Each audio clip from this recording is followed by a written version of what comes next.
Hey, what's going on? Luke here, and I'm here to give you an update on Rugby League Live 5, or whatever the game ends up being called, but the new Rugby League game, because there's been a lot of talk, especially by myself, about the new game coming out potentially this year, and I'm here to say that it probably isn't going to be happening this year. I know a lot of people already kind of knew that. I mean, with the new team coming in next year in the Dolphins, I was going to say Redcliffe, obviously not Redcliffe, but, just the Dolphins. It's going to be really hard to release a game and then it already be outdated by the next year. Like, not even the next year. Like, literally a couple months later, it's already outdated. So, I think we can pretty much guarantee that the game is definitely not coming out this year. And if it did, I feel like it'd be weird anyways, because the Dolphins don't even have a set roster. How do you introduce a team like that? There's so many things that doesn't make sense for it to be released this year. I think when I was talking about it happening this year, it was more just hoping, but realistically, next year is the year. And there's a lot of things to back up that. There's been some tweets by Symons. Now, he's involved in Big Ant, and he's been involved with them for years. And if you're unaware who Big Ant are, they were the ones who made Rugby League Live 4, and they've made the previous ones as well. So,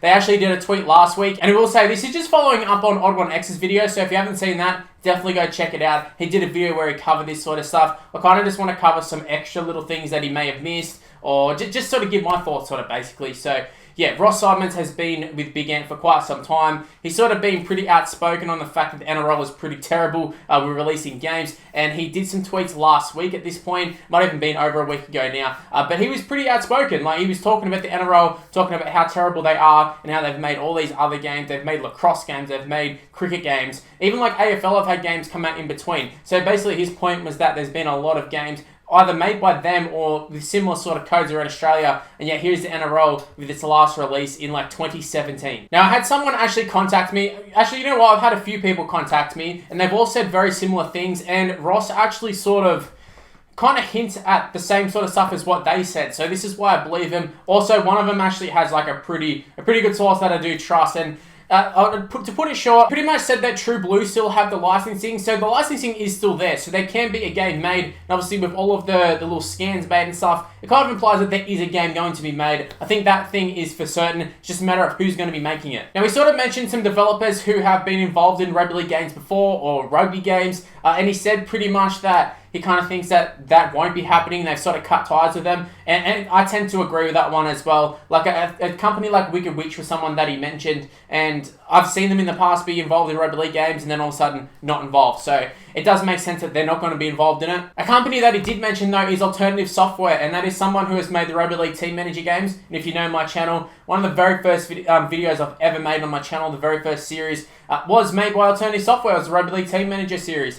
So I actually really do like these people. I think they're really great. If this is the case, I don't mind that. I just want any game. I'll take any game at this point. But to just sort of further back up his point that it's not going to be Big Ant was actually Ross's tweets himself. So we're going to go through some of the tweets. So I alluded to it earlier, but he did a tweet that said, "We've made 4 cricket games, 2 tennis games, a lacrosse game, and a platformer since the last @NRL game. Blame COVID." Now, this is another thing that someone else did actually message me. I think it was on Facebook, Twitter, one of them. But they messaged me and said they actually got onto Big Ant or True Blue. I can't remember exactly who it was. They actually got onto, I think it was True Blue actually. And basically the answer that they got was that all of the developments for this year have been put back because of COVID. Something along the lines of that. So whether you take it with a grain of salt, I don't know, because a lot of this information I'm giving you right now is the same sort of stuff that I've looked at in the past and went, you never know who that's come from. I wouldn't believe that. So I understand people not believing this, and I don't even know if I believe it myself, but this is what I've been told. Someone has contacted True Blue, and then that's the answer that they got, was that developments are being put back because of COVID. And then you have Ross with his tweets doing the hashtag blame COVID. That's what kind of, in my head, I'm like, oh, that kind of does make sense now, because I got told this before he did the tweet. So whether it was just going around and he heard it, or whether this is actually legitimately the case, I don't know, but it does explain why they were doing player scans, or then we haven't heard anything. But then also at the same time, it could mean absolutely anything. He then also did another tweet that said there's not going to be another NRL game anytime soon. So whether it means anytime soon by the next couple of weeks, next couple of months, this year, I'm assuming that's kind of what he means, because I feel like anytime soon, I don't know, it's very up in the air, and I think that's exactly what he wants.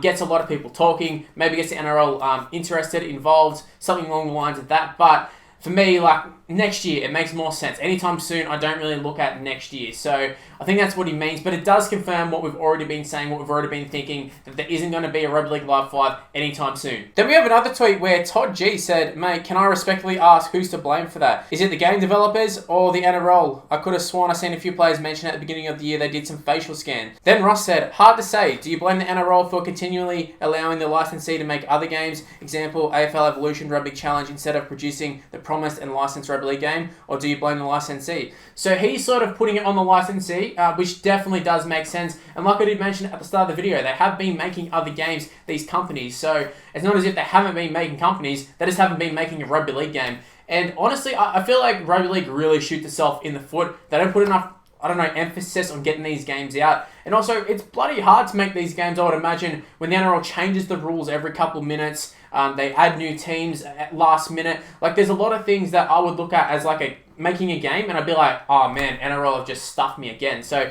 I can understand why games just aren't put out straight away. But yeah, he kind of does make a good point, Ross, in the fact that, is this the NRL's fault or is this the licensee's fault? Like, it's just, it's a bit of both probably. Then we're just going to take a look at one final tweet. I thought it was quite funny, but there was a question asked, surely it's named the Footy Factory again for AFL. They're talking about the fan hub. They're talking about how good the fan hub was and pretty much how it kept the game relevant for years. And I really don't disagree. I think the fan hub is great. Mad props to you. They said something about they had done it in like the cricket game or something along the lines of that, the academy, and that's sort of what got it going. Then for the AFL game, they called it the Footy Factory, and that actually does sound a pretty good name, but here they are. I thought it was funny. They're talking about the fact that they hated the fan hub name, and apparently all of Big N Studios absolutely hated the name too. So I thought I'd just chuck that in there because he was kind of talking about Rugby League Live 5 a lot, or Rugby League Live 4, just Rugby League games in general a lot, so I thought I'd chuck it in there. Anyways, that's a little bit of an update on Rugby League Live 5. Not exactly the news we wanted to hear, but nonetheless, there is some news. And I know Odd One X had already done a video talking about this sort of stuff, but I thought I'd just add my 2 cents in. Also, just for the ones who wouldn't have seen his video, you can see my video as well. So go and check out his video. Thank you for checking out my video. And if you happen to enjoy this video, make sure you go ahead and like it. Subscribe to the channel if you're new around here. Also, make sure you use the notification bell. Don't rely on the sub boxes. Use the notification bell and never miss any of my videos. Also, while you're at it, go ahead and chuck me a follow on social media. It's on the screen right now. It's Mr. Luke and YT for the most part. My Facebook's Mr. Luke, but everything else, including Snapchat, including TikTok, is Mr. Luke and YT. Give me a follow, give me an ad. Sorry, my camera just died. Just gonna have to film the last little bit on here. But look, become a member of the channel. Support the channel. I can get new batteries. Don't have to worry about this sort of stuff. But we do have an abundance of new members. So shout out to every single one of you. Thank you so much for coming on board the channel. If you'd like to become a member, click on the link in the description below. Go ahead, take a look at all the tiers, take a look at the levels. Just go ahead and become a member. It really helps out me a lot. Anyways, guys, I'm gonna wrap up things here. Thanks for watching. Stay tuned for more content on the channel, and see you some next one. See yous.